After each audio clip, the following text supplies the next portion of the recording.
In a distant galaxy far beyond the reach of human explorers, stood the grandest palace ever known to any civilization. A palace made of shimmering silver, with vast, spiraling towers that seemed to pierce the stars themselves. The alien princess, known throughout the galaxy for her beauty and power, stood alone at the edge of the royal balcony, gazing out into the cold expanse of space. Below her, the bustling streets of the empire were alive with activity. Citizens moving about their daily lives, merchants selling exotic goods, and soldiers marching in perfect order. But despite all the life around her, she felt more alone than ever before. The alien princess, with her porcelain-like skin and striking sapphire eyes, had everything anyone could wish for. She was the heir to a powerful empire, the leader of an advanced race, and yet she had never felt more isolated. Her life was dictated by duties, rules, and expectations. She had spent years rejecting every suitor, every alliance proposed by her council, and every offer from neighboring civilizations. No matter how impressive the proposals, no one ever made her feel anything other than empty. There was a deep, gnawing loneliness inside her, one she had hidden away behind a mask of cold indifference. Her heart had once been full, long ago, before the weight of her crown had consumed her. She had known love once in her younger days, but that had been before she understood the cost of leadership, the sacrifices that must be made to keep an empire strong. The memory of that love, of those fleeting, perfect moments, was now buried beneath layers of duty and disappointment. The princess often wondered if she would ever feel that warmth again. Would she ever again allow someone into her heart, or had she closed herself off forever? Her advisors, the noble members of her court, often tried to persuade her to choose a companion, a prince, or a noble to share her reign. They spoke of alliances that could strengthen her empire, of heirs who would continue the royal line. Yet each time they brought it up, she would dismiss them, her heart cold to their pleas. "I will never marry for duty," she would say. "I will not sacrifice my soul for politics." But the truth was, she wasn't sure if she even knew how to love anymore. Her people adored her, and yet they feared her. As the princess of the most powerful empire in the galaxy, she had never known what it felt like to be truly loved for who she was, not for her title or her beauty. People admired her strength, her intellect, but nobody truly understood her. How could they? No one could comprehend the pressures that came with being the princess, with ruling a vast, interconnected empire where every decision had consequences, far beyond her own life. One day, as the sun dipped beneath the horizon of her home planet, casting long shadows across the marble floors of the royal palace, the princess was summoned to the throne room. Her advisors had gathered once again, this time with urgent news. The peace treaty with the neighboring galaxy was up for renewal, and they had a proposal for her, a suitor, someone from another world, who could help secure the peace and strengthen the empire. The moment the name of the suitor was mentioned, the princess's eyes hardened. "Another proposal?" she muttered, her voice colder than the icy winds outside her palace. "How many more must I endure?" Her advisors shifted uneasily. They knew she would never accept such a proposal. But they had no other option. The princess had rejected every other suitor in the past, and now the fate of her people seemed to hang in the balance. Her advisors pleaded with her, desperate for her to understand the consequences of her refusal. But the princess, who had long ago learned to protect herself from the pain of disappointment, simply nodded, her gaze still distant. "I will not marry, for duty," she repeated, her voice firm. As the meeting ended and the advisors filed out of the throne room, the princess was left alone once more, the weight of her crown heavier than ever. She turned back toward the balcony, her heart aching with the same emptiness it always carried. The stars, once beautiful and full of promise, now seemed cold and unreachable. She felt like a prisoner, trapped in a life she could not escape. For years, she had lived in the shadows of her own life, hiding her true feelings behind a mask of cold indifference. But as the silence of the night surrounded her, she couldn't help but wonder if there was more to life than duty, more to her existence than the endless responsibilities of the crown. Could she ever find someone who truly saw her, who would love her for who she was, not just for the princess she had been forced to become. Little did she know the answer was closer than she could imagine. A human, a soldier who had fought in the galactic wars, was about to enter her life in the most unexpected way. His arrival would change everything, shattering the walls she had built around her heart and offering her something she had long since given up hope on: true happiness. The princess had grown accustomed to the solitude of her life. The grand halls of the palace, with their marble floors and soaring pillars, felt empty. Despite the beauty around her, there was a profound silence that seemed to envelop her. The people who admired her from a distance never truly understood her. They saw her as a symbol of power, a ruler above all others, but they didn't see the vulnerability that lay beneath her cold, composed exterior. It had been weeks since the council's proposal, weeks since they had tried to convince her to accept another suitor for the sake of the empire, but each time the princess rejected them. She no longer believed in the idea of love, at least not the kind that could be found through politics and duty. Her heart had been shattered long ago, and the pieces were too scattered to be put back together. One morning, as the sun began to rise over the alien world, a new arrival made his way through the palace gates. A human. The princess hadn't expected this. She had heard whispers of a human soldier coming to her world, but she hadn't imagined that this simple human would become part of her life in any meaningful way. His name was Jonathan, a soldier who had served in the galactic wars and was now tasked with an important diplomatic mission. He had been chosen to represent the human race, to engage with the alien empires, and to secure a treaty that could determine the fate of countless worlds. He was just a soldier, a man like any other, but there was something about him that piqued the princess's interest. When the princess first laid eyes on Jonathan, she wasn't sure what to expect. She had always viewed humans as inferior, a lesser species, and the idea of interacting with them had always seemed pointless. But Jonathan was different. He entered the grand throne room with a calm confidence, his steps steady and purposeful. His uniform, though simple, exuded a quiet strength. The princess couldn't help but notice the way his dark eyes scanned the room, as if he was taking in every detail, every movement, every subtle shift in the air. He wasn't in awe of her. He wasn't afraid of her. In fact, he didn't seem to care that she was a princess at all. For the first time in years, the princess felt something stir inside her. It was a sensation she couldn't quite explain, a curiosity mixed with something deeper, something she hadn't allowed herself to feel in so long: hope. Jonathan approached her with a respectful bow, but there was no trace of fear in his posture. "Your Highness," he said, his voice calm and steady, "I come in peace with the hope of building a better future for our people." The princess studied him for a moment. His words were nothing new. She had heard countless diplomats speak of peace and alliances, of treaties and negotiations, but there was something in his eyes, something honest and unguarded, that made her pause. She had grown so used to people flattering her, telling her what she wanted to hear. But Jonathan wasn't here to flatter her. He was here to speak the truth, to offer her something more than just politics. She nodded curtly, acknowledging his presence but offering no sign of warmth. "What do you want from me?" she asked, her tone cold but not unkind. Jonathan didn't flinch. "I want nothing from you, Your Highness," he replied. "I only want to understand, to listen. The people of Earth and your people are very different, but we share one thing in common. We both desire peace." The princess raised an eyebrow. "And you think peace can be achieved through words?" she asked, skepticism thick in her voice. "Do you truly believe we can overcome the differences between our worlds simply by talking?" Jonathan's gaze softened.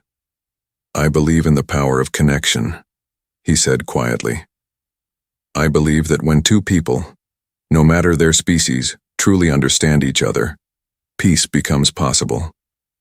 The princess was taken aback. She hadn't expected him to speak like this with such honesty and sincerity. She had prepared herself for yet another diplomatic meeting, filled with empty promises and rehearsed lines. But Jonathan's words were different. They weren't meant to manipulate or persuade, they were simply the truth as he saw it.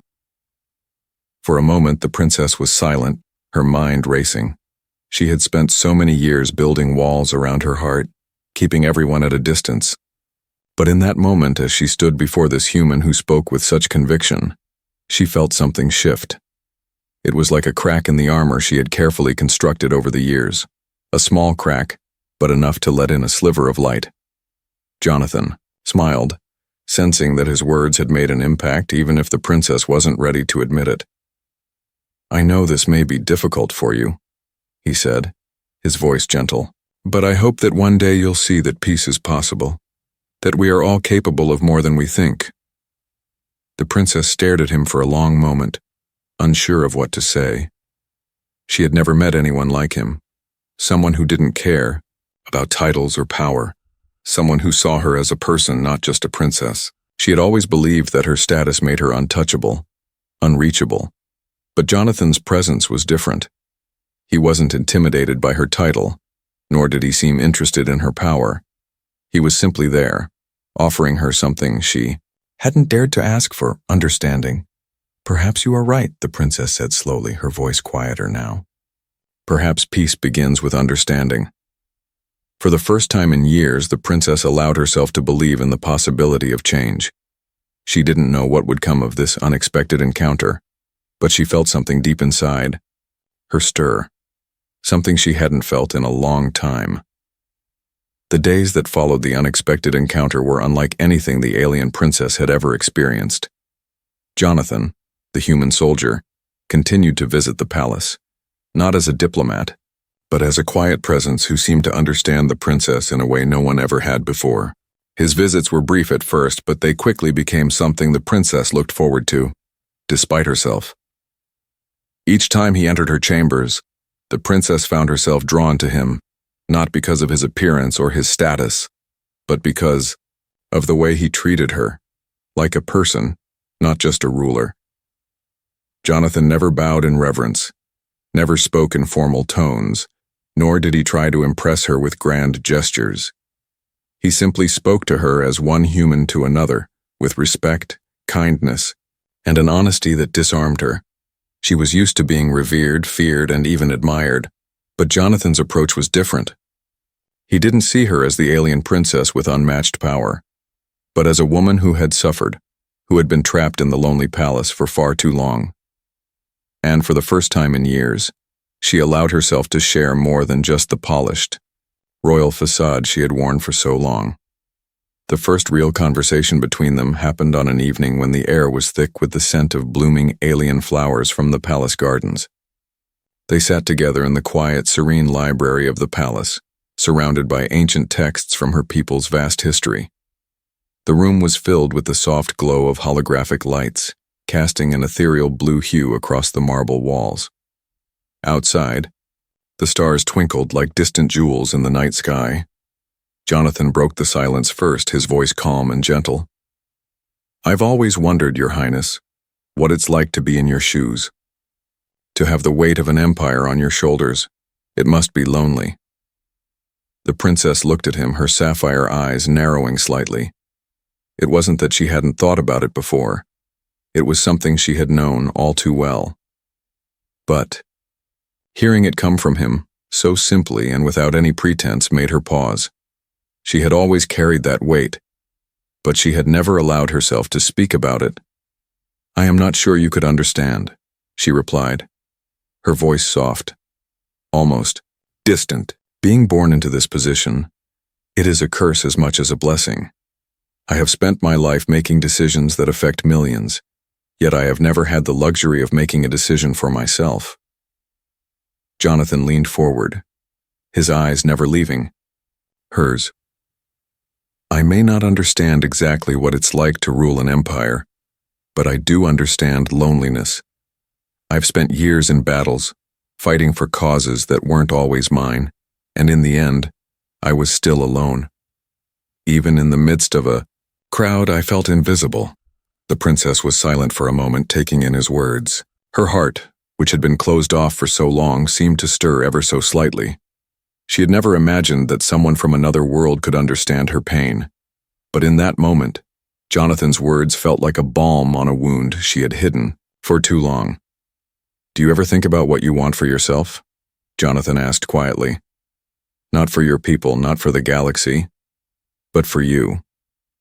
What do you dream of when no one else is around?" Her gaze drifted toward the window, where the endless stars shimmered in the distance. For a brief moment, she allowed herself to picture something other than her royal duties, something other than the endless responsibilities of a leader. "I dream of freedom," she whispered. "Of a life without the expectations, without the constant need to prove myself. I dream of knowing what it feels like to be loved, not for my title, but for who I am. But those dreams, they seem impossible." Jonathan's voice was soft but firm as he said, "I don't think they're impossible. You deserve to feel happiness, to experience love that's not bound by duty or obligation. I believe that more than anything." The words hung in the air between them like a fragile thread, a thread that had begun to connect their worlds in a way neither of them had anticipated. The princess could hardly comprehend it. How had she gone from rejecting him, seeing him as just another diplomat, to feeling the strange warmth in her chest? What had begun as a simple exchange of pleasantries had turned into something deeper. Each conversation, each shared moment, felt like a piece of armor falling away from her heart. Slowly, she began to realize that Jonathan wasn't just a human who had come to her world for a mission. He was a person who saw her, truly saw her, in a way no one else ever had. Over the following weeks, their encounters became more frequent, less formal. They would talk in private gardens, on the palace balcony overlooking the sprawling city, or in the quiet rooms of the palace, far from the prying eyes of her court. And with each meeting, the princess found herself drawn further into Jonathan's world. He spoke of Earth with such passion, about its people, its struggles, and its triumphs. He spoke of the battles he had fought, the friends he had lost, and the dreams he still held on to, despite everything. There was a vulnerability in his words, a rawness that made her realize how much he had sacrificed for others. In return, the princess shared pieces of herself she had never shared with anyone. She spoke of her childhood, of the dreams she once had before the weight of leadership had crushed them. She spoke of the love she had lost and the love she had never allowed herself to feel.